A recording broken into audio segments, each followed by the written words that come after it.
Welcome back to The Short Game, the show where we discuss short video games, the kind that you can complete in a weekend or a Mountain Dew-fueled single-strike binge. I'm Shane Kelly, and I'm here joined by my brother, Reagan, and our co-host, Nate Heiniger. How you guys doing? I'm really good. It's been a good week.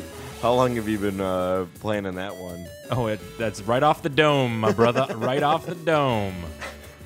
So, guys, we're here this week to discuss a video game. I'm not even going to go back. We're going to blaze right through this. But you've got time powers. You can go back. If there's anything we learned, we're going to go back and edit this show heavily with our time powers.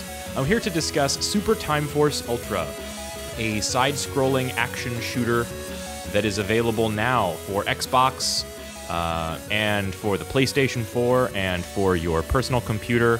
And you should go and get it because the verdict is in. It's a badass game. And don't forget the PlayStation Vita. What's that? Ooh. It's on the Ouya? No, say the Vita. I know everyone forgets that the PlayStation Vita exists. It does. This game there is are fun dozens. on the Vita. There are dozens of owners of PlayStation Vitas. Dozens of owners. And not all of us exclusively play like titillating anime games. Some of us play, indie action shooters. Well, Reagan, you can play your Japan-made Panty Raid video game, and I'll be playing Super Time Force Ultra by Capy Games. Reagan's been yelling that at anyone that will listen for the last 2 years straight. So I describe the game basically as a side-scrolling action shooter, but the key thing to this game, if you've experienced other side-scrolling action shooters like Contra or what's that super awesome one for the Genesis when we were kids, Reagan? Gunstar Heroes. Yeah, so if you've played a Contra game or a Gunstar Heroes game, then you know mechanically what this game is like, but of course it is a cool game because of the time powers that we mentioned earlier. The reason we're talking about this right now is that it's gone through a number of versions. The game came out originally for the Xbox 360 in 2014, so it's not a brand new game. Yeah. But Super Time Force Ultra, a sort of updated and expanded version, came out on Steam also in 2014, but only just recently the game came out on PlayStation 4 and PS Vita, and it launched as part of the PS Plus program, so a lot of folks got their first chance to experience this game, and along with that launch. So that's where I first played it. This game wasn't really on my radar before it was thrust onto my console by Sony. Yeah, and yes, its acronym is S.T.F.U, which is basically wearing its humor style on its sleeve. Yes. It's a very funny game. Humor-wise, it's got a lot of... it's got funny writing, it's very irreverent, the characters are very weird, particularly like Sergeant Rapitsky, or is it Sergeant? The commander? He's very weird and funny. And Commander Rapitsky. And yeah, it has a great sort of sense of playing with this, time setting in that each level takes place in a different era. All of the characters are wildly different and from strange different eras. You've got futuristic characters, and you've got a dinosaur who rides a skateboard, and there's something like there's over 16 different characters. I think there's more in the Super Time Force Ultra version. I don't know how many characters I unlocked, but there's some awesome characters to unlock as you play through the game, and even some secret ones. My favorite was one that you start with, Shieldy Blockerson. Oh man, that was like my go-to character for most things. Can I tell you my favorite? Like, I know we're gonna get into the jokes and stuff a little bit deeper. Just right off the bat, I have to tell you my favorite joke. I just have to get it off my chest.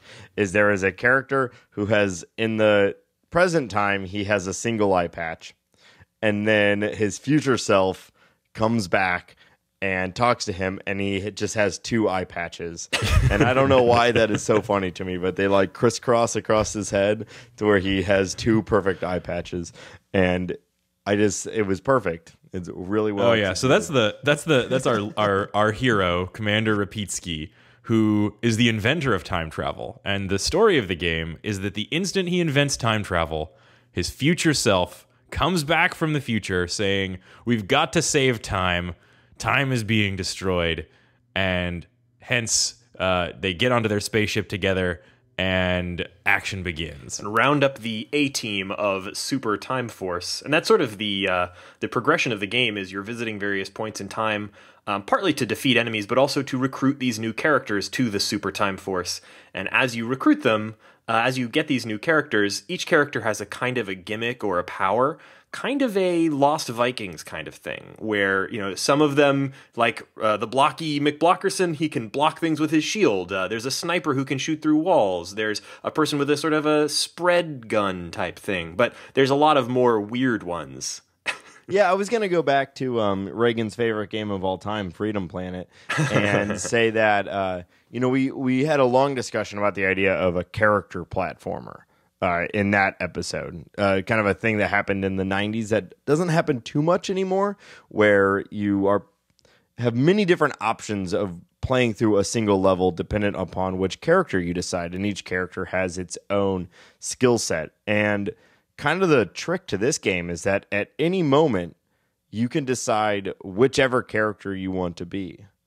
And it gives a million different ways to play the same level. So this is something that I really think I misunderstood about the game going into it. You know, I understood, okay, it's a game where you can rewind time, and I was thinking Braid. I thought, okay, it's a shooter with a Braid type mechanic where I can go in and shoot things, and then if I die, I can rewind a little bit and try again. But it's actually much more sort of layered. Yeah, how is that different from any game? Because in any game, if you die in a shooter, it's going to rewind time and you're going to go back. Right. Well, Braid obviously played with that in some interesting ways where certain things rewound and others didn't, and it played on that sort of rewind mechanic being an active part of your gameplay. Yeah, and in fact, there was a level of Braid that had exactly this mechanic. But go ahead. Yeah, this is really kind of something different. You know, in this case, when you die, or at any point that you decide to, you can begin rewinding time and then start again from some point in the past, any point along your journey. But the version of you that you're rewinding from doesn't disappear. It continues to carry out whatever actions you sort of programmed in. Yeah, it becomes co-op with yourself. Yeah, exactly. So, and there's no limit really on the number, well, there is a limit, but the limit of the number of active dudes that you can have on screen at any time is like very 30. high. Yeah, so 30 per level. I never reached it, and it leads to some Armada type ambushes on some of the bosses where you can have 20 of the same thing of yourself just unloading on one boss, and I thought it was very satisfying, but tricky. And I think that's kind of what Reagan was getting to. Yeah, I think initially why I had a little bit of a hard time with it. And I mean, you know, there's still a lot to say about the mechanics of the game. It's pretty cool. I really admire how, you know, this is something pretty unique. But I had a really hard time with it because it does sort of rely on you being willing to, like, just abandon runs and rewind. You know, it feels a bit at times like doing a tool-assisted speedrun, where you are going almost frame by frame or second by second and trying to do things essentially perfectly, and then rewinding when it doesn't go exactly perfectly and trying again until you kind of get this one perfect golden run through a very short sequence. The tricky part, and I'll just kind of the trick that I found to it, and I think the thing that maybe I got early on in the game that was the coolest aspect of the game, the limit to the game is not you completing the level. I think you're probably going to complete the level, you know, even if you didn't have 1,000,000 lives, you could probably do it. You could do it on 1 life. The limit is you've got a timer that's counting down, and completing the level in that amount of time is pretty darn hard. But when you get to a certain point, you get to those moments where it's really hard and you die or what have you, and you can die easily. One shot, you are dead. But if you can catch up, if you rewind and catch up and save yourself, that self that you save, maybe by killing the enemy that killed you, or by going and putting a shield in front of yourself with Shieldy Blockerson, becomes a pickup that gives you an extra hit point. And so by doing that, you can gather up maybe 2 or 3 extra hits, and then you can really charge ahead. and make it through a big chunk of the level really fast. That was where I think I ran into a lot of trouble playing this. I mean, I kind of bounced off this game initially when I first picked it up. You know, I tried it, I think, before Shane did, and you know, it was free. It was on PlayStation Plus. It was on the Vita. I was like, okay, great, I'm going to install this. I'll play it immediately. And I played through about the first half of the tutorial, which is a little long, frankly. Like, this game has this kind of complex to explain system with the rewind. It's pretty unusual, and so it explains it to you in a tutorial level that isn't very fun. The tutorial level is probably the one thing about the game that I think they really could maybe... Yeah, it kind of starts off by trying to explain how shooters work. And yeah, I'm like, yeah. I got it, guys. Yeah, I got that. And then when it started explaining the time mechanics, it didn't do it all at once. It did it in tiny little chunks, but it still got me very confused. I don't know exactly how to explain what was confusing about it to me, but I bounced off the tutorial level for this so hard that I thought I was never going to go back to the game. And then I was very surprised when I heard Shane was playing and really enjoying it and had even completed it. I was like, really? Super Time Force Ultra? And so Shane convinced me to go back and give it another try, and by kind of having it explained to me, I had a lot better experience the second time I tried it. I still didn't quite finish it, because I think I found it a lot harder than Shane did for whatever reason. It's probably because you were playing it on a Vita. You know, I don't think that's it, but it might be. Yeah, I don't know. I found it to be challenging, but not necessarily difficult. Like, I never was stuck at any point. I was able to just, like, to me, it was more like a... I don't know, Soviet army meat wall, throw as many bodies at the bad guys as possible until you just die your way to the end. And maybe that wasn't exactly the best way to play it, but I never found myself like going too far back. Maybe I would go back 5 to 10 seconds to restart a certain area, but I would just throw 4 or 5 versions of myself to kill that wall of enemies, and then I would have a clean path now for my, shieldy blockerson to just run right through it. You know, I think I probably just approached this a little bit wrong at some points in the game, because, like, I think I would get really frustrated when, I'd be at some point in the level and I'd lose 10 dudes all in basically the same way, one right after another. And maybe, I'd have wasted a bunch of time, like 30 seconds, which is a lot in one of these levels, in one spot. And then I think to myself, I've just done this so many times and it's not getting any better, and I'm just going to keep wasting dudes, and then I'd reset the level. Yeah. I think the trick in that kind of a situation that I found was just rewind all the way to the beginning, or rewind like substantially. Because, once you've played a big chunk of the level so far, you can get to that same point much faster and save all those, because if you can beat yourself your original time to get to that part where you got blocked and lost like 10 guys, you beat yourself there and maybe like throw up the shield or kill that one guy that killed you a zillion times, and now you've got like 15 hit points to like charge and mad rush the rest of the level. Mm-hmm. I never really approached it that way, kind of like building up hit points and then just sort of rushing past things. I was always taking my time and trying to approach it like each little enemy was a little puzzle and I had to kill each one before I went on. And I think that's probably the wrong way to play this. Well, if there's a wrong way to play it. You definitely just said a word that kept popping up to me, though, was that it's definitely a side-scrolling action platformer, but it felt like a puzzle game to me. Which character do I play, and how do I handle their timeline, basically? Because, like, you'll definitely play characters who they will die, but that's kind of okay. This version of Shieldy Blockerson, his entire life essence is to go up and put a shield right here so that what's the woman's name who shoots the laser through the walls? I pretty much Amy Shooter, I think. I think so, yeah. Yeah, okay. Her, like, I had a great combination of running a Shieldy Blockerson, putting up a big shield, and then switching to Amy, who was protected, who could then shoot through the entire wall and just kill anything that was in the way.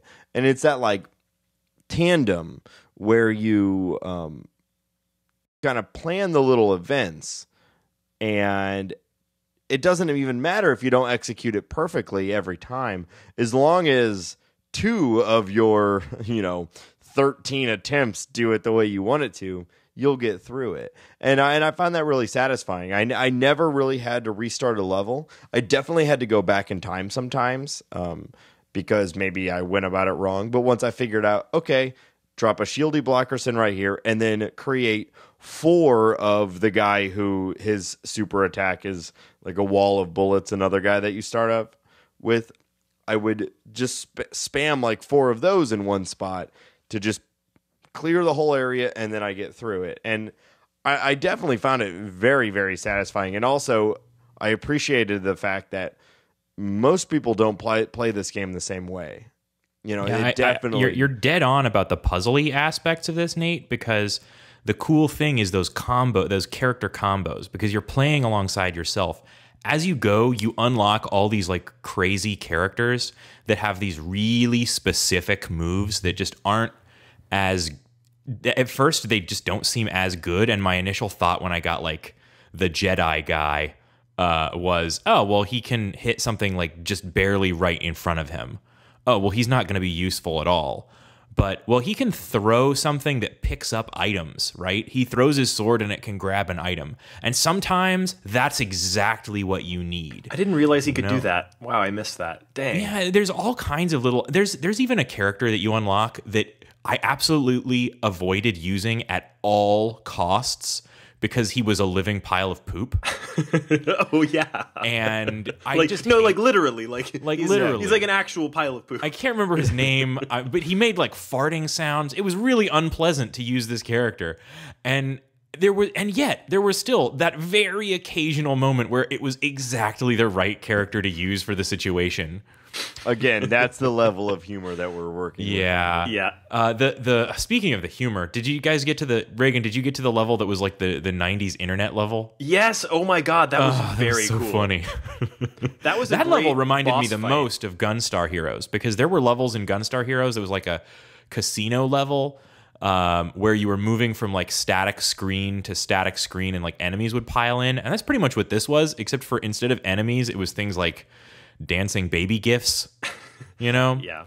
And nice. that was just, it was so funny. Yeah, the levels were all really clever. The art of the game is also pretty good. Like, it's got a pixel art style, but it's a very distinctive illustration style that's kind of behind that like pixel art aesthetic. It's not really doesn't seem to be like an imitation of the art style of any particular older game. It has this very sort of, I don't know, what do you call that art style? Oh, well, I can first just say that the company Capy Games, all their games have a really great look. The first game I played from them was Critter Crunch on, I can't remember, I think I started on like PlayStation. It's like a puzzle game, but it's just super cute and really good. And they also did that Superbrothers Sword and Sworcery EP. That was theirs. Mm-hmm. So yeah, they've got some good art in their games. Did you guys play Mercenary Kings at all? Yes, I did. Yeah, it was pretty cool. I didn't really get too hard into it because it's a long game. Like it takes a lot of time to really work your way through. Well, I think it's a game that like you're not really necessarily supposed to complete. I think it's a game that you're just like, oh, there's a billion missions. I'll just hop on and play these missions and then I'll be done. But I think it's very similar in feel and very similar in design aesthetic, except for Mercenary Kings, while sometimes funny, is not like goofy like this game is. And the design for Time Force Ultra is purposefully goofy very, very often. But that like the pixel art, I would say, is of this similar quality. Yeah, definitely. They had a lot of similar feel. I really I liked that game, but I couldn't get into it because I'm too much of a wimp and it was too hard. Well, that was a good game to play with someone. So Molly and I played a lot of Mercenary Kings. Yeah, I know it sort of stood out because it had both local and couch co-op that you could do simultaneously, which is always an amazing thing when they offer it. Like that's like probably the one thing that makes Helldivers such a draw for me. And Mercenary Kings has a deep crafting system, which you don't often see in old school side scrolling action shooter platforms. True. Yeah, that's one of the things I think that, not to turn this into the Mercenary Kings episode, but that's sort of one of the things that turned me off about it was that I was like, okay, I want a new gun now. And then I realized like, oh, okay, so I'm going to have to get a bunch of components from within these levels and figure out recipes and assemble them. And I was like, oh, I don't have time for this. It rewards someone who takes the time to spend that time with it in a genre that you generally don't spend that amount of time. Yeah. You normally just hop in and kill a bunch of shit. And Mercenary Kings is like, hey, what if you took these 4 rabbit hides and added in 3 pouches of gunpowder? Who knows what you might make? And you're like, nothing, because that didn't work, and now I lost all those materials.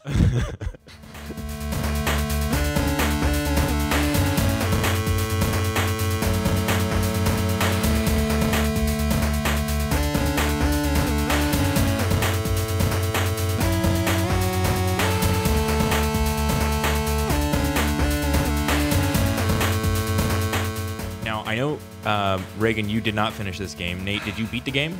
I have not finished it, but not such out of losers. Well, Nate, I know you but it's mentioned not you out really of a lack. liked I really have enjoyed this game. I really have. But considering you may or may not have noticed, I haven't been on many of these episodes lately. I just haven't had very much time at all to play games. And this is a show about short games, and sometimes you just have no time in your life for a lot of video games. And I do intend, even though, like a lot of times, once we're done recording on a show, once we're done recording on a show or on a game, I just kind of like, regardless of where I am, I just, all right, that one's done, and I move into the next game. I do really intend and am going to play deeper. Well, I beat this game in 2 days, and I was really hungry for more. And the great thing about it is that if you liked that sort of puzzly aspect of it, it comes with a super ultra hardcore mode after the main game. I think that's an addition in the ultra version. It is. Yeah. And it has some changes to the game that make it that emphasize that puzzle aspect much more. So you're going to be replaying the levels, but there's a couple of big changes. The first is just sort of a ultra badass thing where they the characters have like a super ultra move that they can do, but it's a suicide move. And the second is that when a character dies, unless you go and save that character is gone for the rest of the level. Ooh. Oh, that would not work for my play style. So you have to be careful with your super useful characters like Shieldy Blockerson. And then those characters that you hate, like the living pile of poop, those are your suicide characters. And so the game, you can play through the whole thing again, and having just those changes makes such a huge difference, because now, instead of the only limit on your playing style being the 30 rewinds that you get, which is ample for almost all of the levels, you're limited to the 16 or so characters. So you have to be careful with those characters, and it really emphasizes that sort of cooperative save yourself play. And it really also, having those big suicide moves is a cool way to kind of get out of a jam, but at a cost. So it's a really fun mode, and I'm now about halfway through that. I continue to go back to that game now and then. So I really recommend this game as one for that sort of new game plus experience.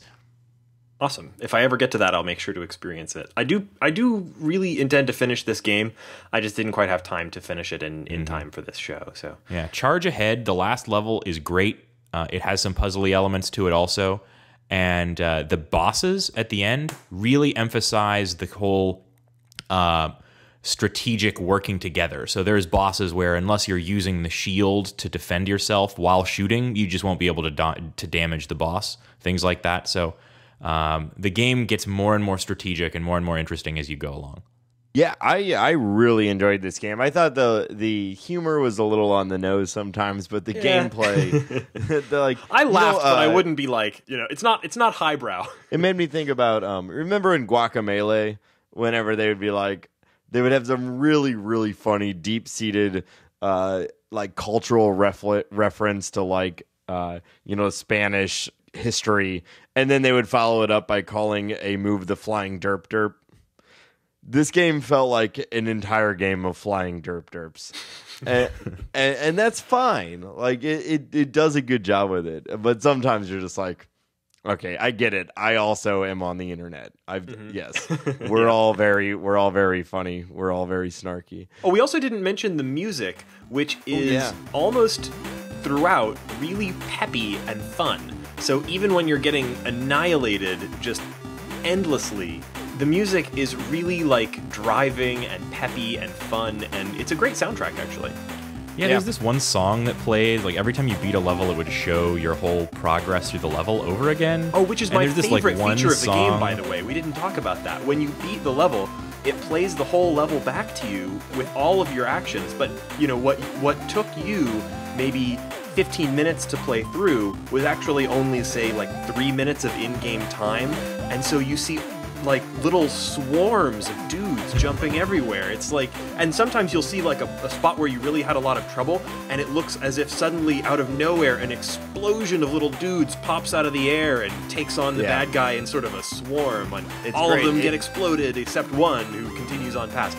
And watching the levels after you beat them was really, really satisfying. That was a really Meanwhile, great this feature. super peppy song is playing. Oh yeah. Yeah, it basically shows your ideal path, as well as every not ideal path you took along the way. It's fantastic.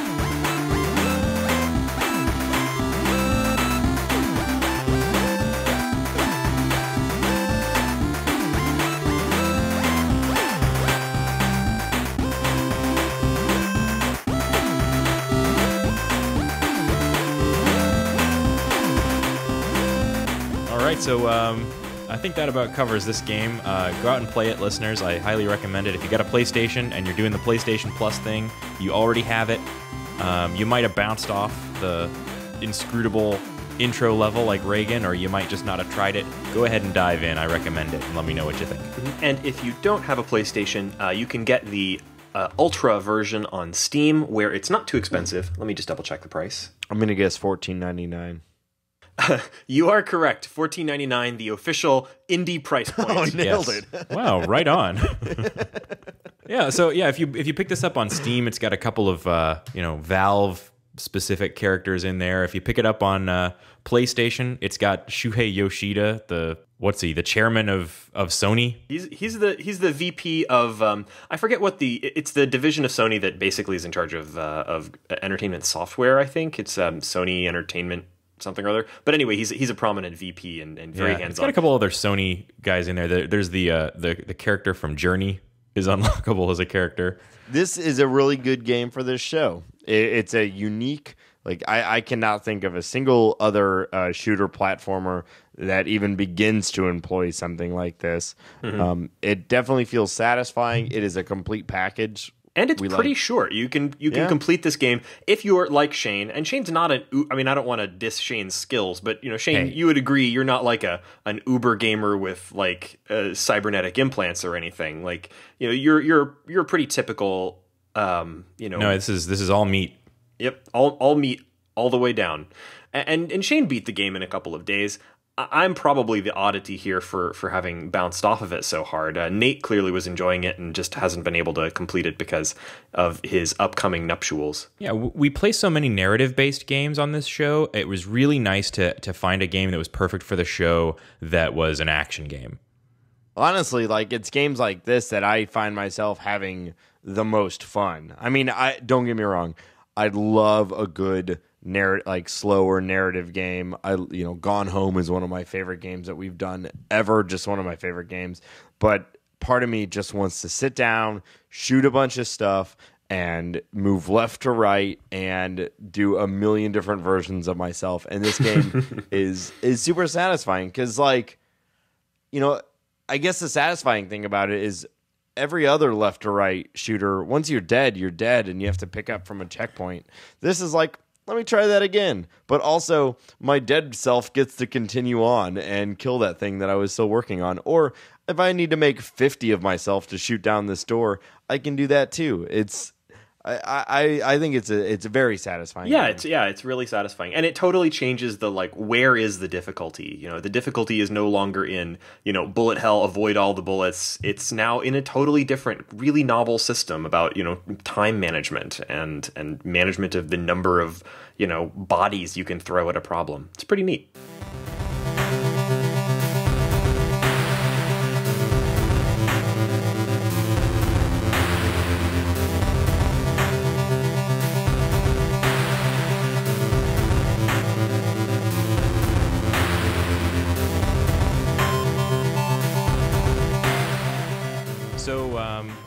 I guess at the end of every show, we like to talk about what we're playing this week that's not short. And oh boy, am I playing something that's not short. So I'm going to cut both of you off and just say, welcome to where I was about 9 months ago. And you guys, you scoffed. You were polite, don't get me wrong, but you just didn't understand. And I just didn't get it. You didn't get it. And you do now. I got the bug. I've been taken. Shane, Reagan, would you please tell the audience what game it is that you've been playing a lot? Destiny, the Taken King. Yes. Yeah. It took us. And I had started playing it a while back because I got the original game, Destiny, without any of the expansions, along with the PS4 when I bought it. It was one of those package deals. And I actually found myself kind of enjoying it, but, I was not, above complaining about its lack of coherent plot. And I even made fun of you for buying it because I was like, Reagan, you're the person in the world that hates grinding the most. Yeah, Why really did do. you buy this game? Yeah, I didn't really buy it. I kind of got it for free along with the console, and it was like this or like some NBA game, and I was like, well, I guess Destiny's the one. And then I ended up completing all of the like base game content, but I completed it all solo. And so at that point I was like, I guess I'm done. I'm done with the game. I'm not going to do anything more. And if I had any one true criticism of the game, because obviously I've played this game deeply for a long time, is that they have not integrated any sort of community building tools and like looking for group auto. Like there's some matchmaking, but it's always for the lower level content. They just have basically said, well, the internet is cool, you'll figure it out.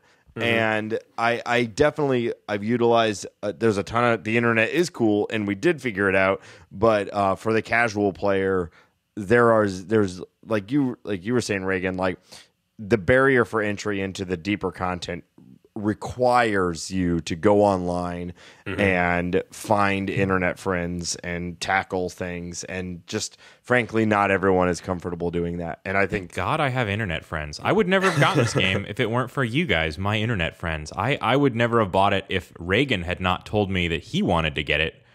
And now here I am, like way over his level because I have an addictive personality. And you put something that has little wheels for me to turn, I'm going to turn those little wheels. Well, and the only reason I got into it as much as I did is I have, fortunately, I have a group of friends in St. Louis that about 4 or 5 people that also play a ton of games, and we all got into Destiny. So I very little had to rely on the online element, and we had a set schedule every Thursday.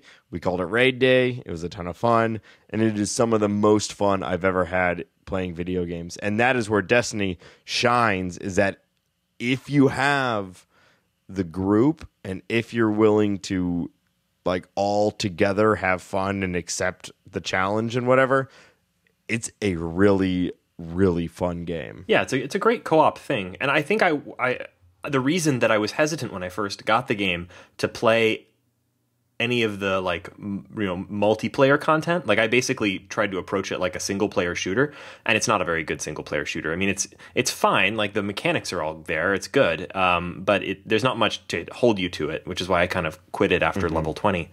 But I was hesitant because I hate competitive shooters, but this is really all co-op. Like, there is a competitive thing. You don't have to touch that at all the really compelling stuff. It's fun. Okay, I'm sure I that love some the people Crucible, like it, which is the PvP stuff. Well, guys, but you don't I have want to kind of keep this episode short, so I don't want us to get too deep into this bottomless topic. But I will wrap this up by saying I got a thing on Venus that I need a hand with. Okay. So Is it the you have to go into the vaulted glass and defeat the? Because I'm not also yet. I'm not even ready for that. But you know what? If you want to go in the vault of glass, I'm ready right now. dude. I've done Let's that throw raid down. like 1,000 times. It's a sidebar. The vault of glass is one of the best designed multiplayer things I think any video game has ever accomplished. That's awesome. That's cool to hear. And it's. But it requires 6 people who are all willing to like work together and play a shooter together. Yeah. And that's hard to get. And that's like a downside of Destiny. But when you have that group and you're all like friends and having fun and making fun of each other, it is perfect. It's one of the most fun things I've done in video games. So We're gonna do it. We're gonna get in. we are gonna do it.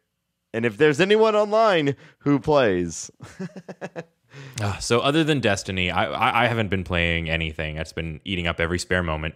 That's why I am way over leveled compared to you, Reagan. But what are you playing? Well, I mean, the big thing that happened for me this week was that I bought a new iPhone. I bought the iPhone 5, excuse me, I keep saying 5S, and that's the phone I used to have, which was still awesome, but I got the 6S Plus, the giganto phone, the one that you can barely fit in your pants. And fatty. yeah, the big phone. And I bought it this time because I knew, like, I'm playing more and more games on my phone. iOS is, become one of my primary gaming platforms, and I just wanted something where it'd be really great for games. And the big phones are great for games, even if they're not so great for fitting in your pants. And it's been a really interesting time because there's a few games that I had never gotten around to going back and playing, but I thought, now that I got this large phone, maybe now's the time to give them a shot. And so I've been playing the Infinity Blade trilogy, which I hadn't really thought much of before, but somebody on the Duckfeed Slack, thanks buddy, explained to me something about them that I never realized before. He said that they are a great transmedia storytelling thing, and I thought, really? Storytelling? Isn't that just the game where you you swipe to slash a sword? Yeah, it's like Fruit Ninja, but with knights. I Right. thought it was a game entirely of QuickTime events. Well, basically. kind of, yeah, but it's actually... It actually, to me, I think it's more like a fighting game in terms of its design, really. But sorry, go ahead. Game design wise, it's actually a lot like Punch-Out. Like, you're really you're dodging, you're hitting. It's all about timing. And the gameplay is fun. It's nothing absolutely spectacular, but it's pretty fun. There's 3 games, but in between, there are books. And I'm currently reading the books, and they're really good. So in between the first and second game, there's a book, Infinity Blade Awakening, and then in between the second and third game, there's another one called Infinity Blade Redemption. And they're not just random crappy tie-ins. They're written by Brian Sanderson, and he's a big deal fantasy he's good. novel writer. He wrote Name of the Wind. Yeah. And so they're really good. The books are actually great, and they explain the world of the game. And it's actually interesting. And it's made me actually care about these games that I didn't care about otherwise, because the writing is really interesting. There's 0 words whatsoever in Infinity Blade 1. And then it slams you with this story in the book. And then beginning to play Infinity Blade 2, it's actually really, really interesting, even though it's not really plot heavy, because now I understand the significance of what's going on. So anyway, that's really cool. And also a ton of other iPhone stuff. I'm playing Shooty Skies from the guys who made Crossy Road, and it's better than Crossy Road. If you haven't tried it yet, it's better than Crossy Road. Impossible. Yes. What's it called again? Shooty Skies. It's a shooter, kind of like your Gradius type of thing. Well, not Gradius, more like Xevious, like you're flying from the bottom of the screen upwards. But all of the enemies that you're shooting are like random weird objects, like whales or cat videos or iPhones. The kind of random little blocky objects. Sounds it's all edgy. in the same visual style as Crossy Road, but there's a lot more variety because there's a lot of enemies that you shoot. And it really nails the controls. It's really fun. So, I mean, that's free. Check it out. Get it. It's absolutely as good as, if not better than, Crossy Road. And I guess last thing I would mention is that I just today noticed that they were doing a sale on the App Store, and I tapped on it, and for 99 cents, they have Legend of Grimrock for the iPhone. And I had no idea that they'd made Legend of Grimrock for the iPhone. Legend of Grimrock, if you haven't seen it, and there's a sequel now, is a very, very old school dungeon crawler. It's got a first person perspective. You can move forward, backward, left, right. I tried that out on Steam, and it was really neat. Yeah, it's really, really neat. What's really neat about it is that it's very old school gameplay, but in a very modern engine. So like, while you can only move forward and backward by one block, you can look around in 3 dimensions, and all the characters are very beautifully rendered and everything. It looks great. Shockingly, it works perfectly on the iPhone. Like, they did an amazing job of implementing this relatively complex PC game on the iPhone. So I totally recommend that too, although it's a much longer game, and who knows if I'll be able to finish it. But it's definitely working better for me on the iPhone than it did on the computer. And that's my gaming right now. I just playing too much iPhone stuff. Have you? I'm going to jump in on the iPhone train. Have you guys played a game called Alpaca? No. I have no idea when this came out. All it is you look at a screen. It's a field with an alpaca, and there are several other alpacas on the screen, but one of them is kind of like Chief Alpaca, and you tap on another alpaca, he runs over, knocks it out, and you tap on its knocked out body, and it absorbs the alpaca. And as you put it in your pocket, you open it up an hour later, and the screen is full of alpacas again. And oh my God, I'm looking at a photo of this, and it looks like terrifying.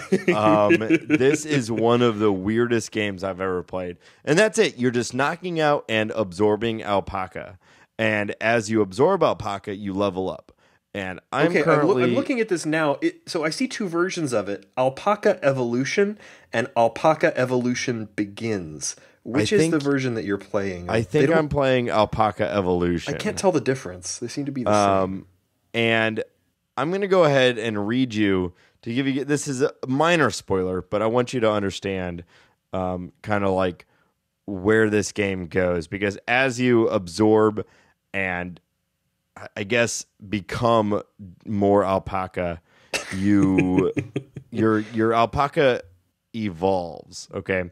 And so I'm currently on alpaca level 5, and I've been playing this game for a couple weeks, or I'm sorry, a couple days.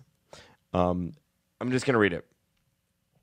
So far, he has been growing more and more ferocious, but from here, the next stage of evolution begins. His initial head deemed useless, multiple new candidate heads have formed. A transformation of his hardened skin has resulted in a temporary, soft flabbiness. Only his legs are functioning, so he attacks by flailing his upper body.